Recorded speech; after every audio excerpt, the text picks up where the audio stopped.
نحمده ونصلي على الكريم بعد فأعوذ الشيطان الرجيم بسم الله الرحمن الرحيم حافظوا على الصلاة وقوموا لله قانتين قال الله تعالى في مقام آخر إن الصلاة الفحشاء والمنكر. محترم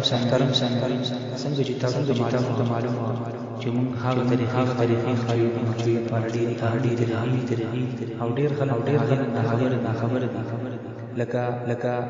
د سحر د جمعې د ورکه اختلاف برکات نو دا مې چاري سره خو لیکن دا یو ځل بیان کړی و چې د سحر او د جمعې فطر ساعات کې شامل شي نو دیو دا کومه طریقه کوي امر او د دین نو تاسو بیا تاسو کړي انسان شامل شي نو داګه د پاره